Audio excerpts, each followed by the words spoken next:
So probably most of us remember or recognize the name Roy Moore, former Chief Justice in Alabama.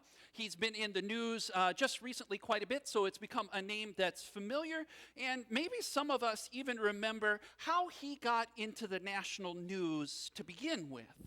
About 14 or so, 15 years ago, when he was serving as Chief Justice of the Supreme Court there in Alabama, as you recall, Roy Moore commissioned and had installed in the dead of night a 5,000-pound, 3-foot by 3-foot by 4-foot solid granite monument into the center of the rotunda of the Supreme Court without telling any of the other justices that it was coming.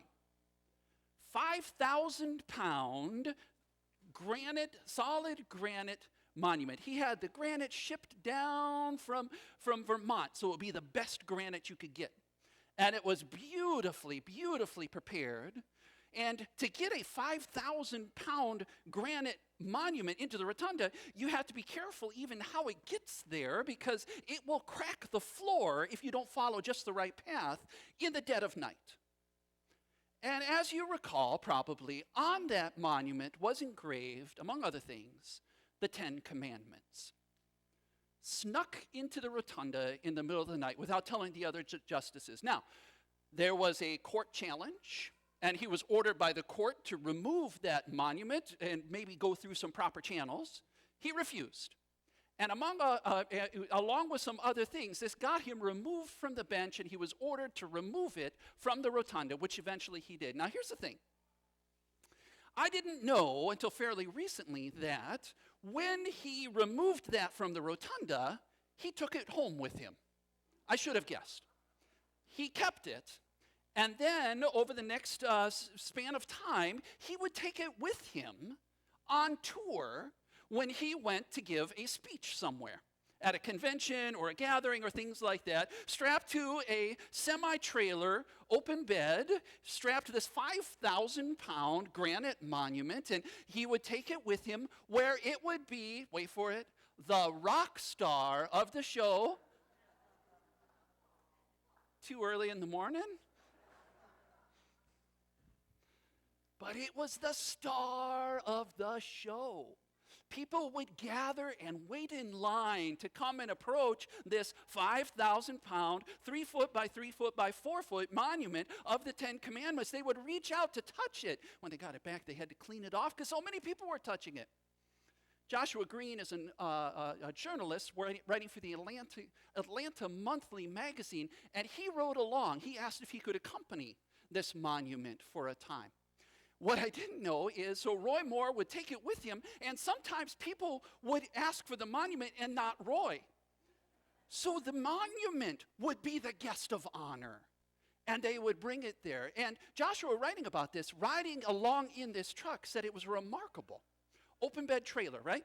He said a number of times they'd be going down the highway with that thing strapped to the back, and a van would come pulling up next to them, see what it is, slow down, and then everybody would stick their faces in the window so they could look at this thing because they'd heard about it, right?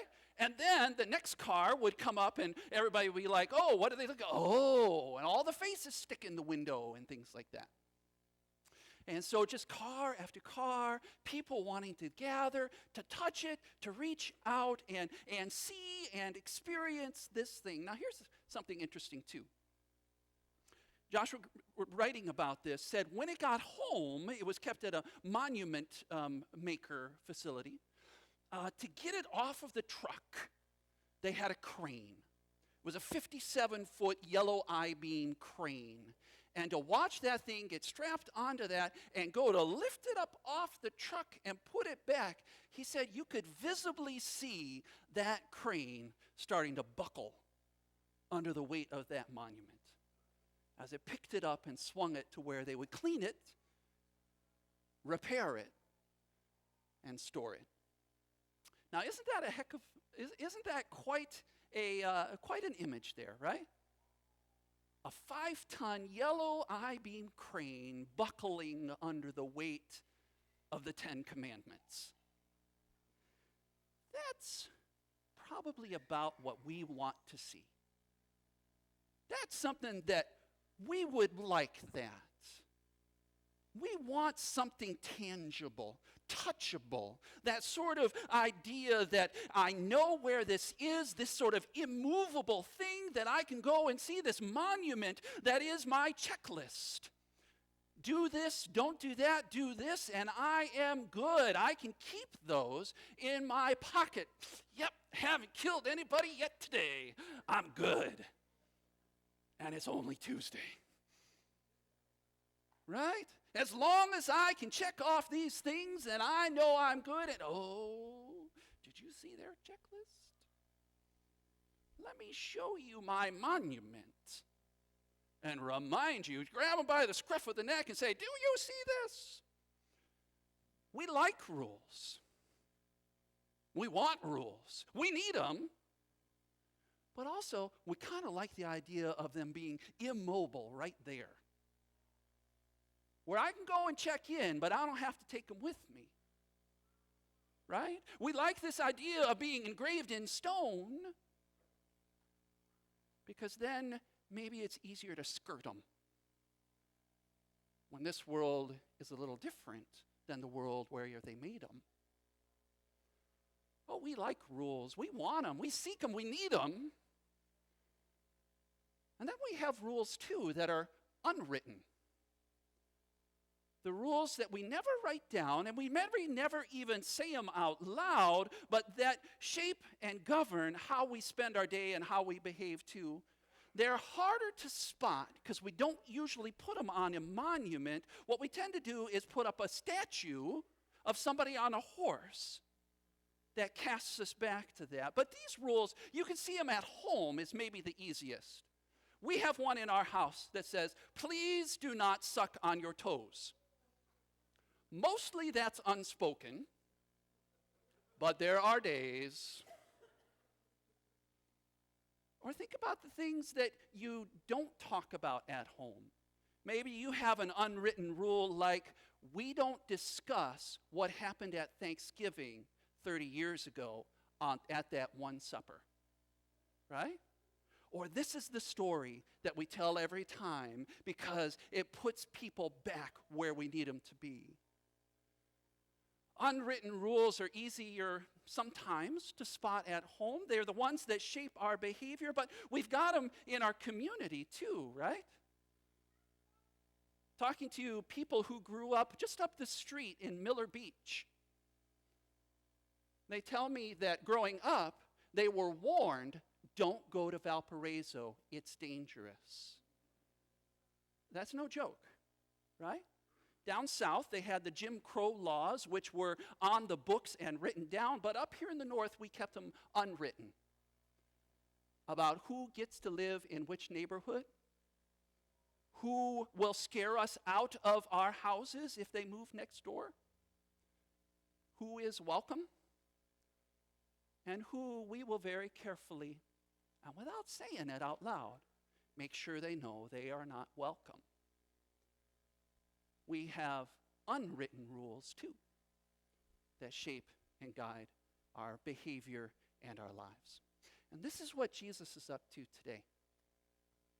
Because as we hear this story of Jesus coming into the temple, one of the things I learned is that Jesus has run headlong into the unwritten rules of his day. Because remember, they were an occupied territory. The Roman army, the Roman government had set them up, and they were brutal and would think nothing of crucifying people. A dozen here, a dozen there, set them up on the road, make sure everybody sees. It was the Roman version of the lynching we have done in our country to keep people in their place. And with that Roman government in place, one of the unwritten rules was, don't mess with Rome. Don't cause a ruckus. Don't make a mess of how we have just barely put things on. And one of the biggest ways to make a mess of things was to monkey around with the temple. Because remember, in Jesus' day, there was no such thing as separation of church and state. It was all the same. And so politics came out of the temple. It was the center of the universe. It was where God's presence sat on earth, the direct connection between heaven and earth, and everything else came around it, was oriented around it. And so those who led the temple were also the political leaders, and they had a very tenuous peace. This status quo was just barely holding on by the fingernails. And one of the surest ways to get Rome to send in its army and start crucifying people is to make a ruckus. At the first threat of a mob, everything would be over. At the first threat, somebody causing trouble, the soldiers would storm in. And so one of those unwritten rules was don't touch the temple, don't prophesy against the temple, leave things the way they are, hold on to the status quo, don't poke Rome. And in comes Jesus. And as he comes into these outer courts, it was set up in these sort of, with these concentric rings of these patios. And one of the things he sees is the system that's been put in place to make worship possible. So people have to travel for hundreds of miles. They don't want to drive their cattle, oxen, sheep, things like that. We'll make that available to them to make it possible for them to worship. This is a good thing, right? Or you need to give an offering, but we know from those rules that we put on our monuments that one of them says no engraved images, especially one on your Roman coins that says Caesar Augustus, a god. Well, we can't bring that into the temple, so we'll exchange him for you with just a little cut. These are good things, right? This is what enables things to be quiet. And this is how the status quo works. And Jesus walks in and says, these unwritten rules and this status quo is killing people. Now, this is not gentle Jesus, meek and mild. This is Jesus making a whip and driving out the cattle, throwing over the tables, because he's got a different vision of sacred in mind. And he wants for his people something more than what the status quo is presenting. Jesus comes walking into that status quo because of love. Because here's the thing. The status quo, we often don't want to change the way things are because we're worried people are going to die or people get hurt if we change it. And what we forget is that every status quo is upheld by people who are being hurt and killed by it. And our day is no different. And to have the hard conversations about it, to actually listen to each other, it feels like it's going to shake things up. And there's a danger over here. But we forget about all these people that are being hurt by the way things are now. And out of our fear and that unwritten rule, don't poke the way things are, we get stuck. And that's where Jesus walks in, headlong into the status quo, coming right up against that unwritten rule. And Jesus says, I've got something better. Not to set aside rules, but to fulfill them. Not to put the monument off to the side, but to complete it. Jesus is God's presence in our midst, fulfilling for us God's heart and dream.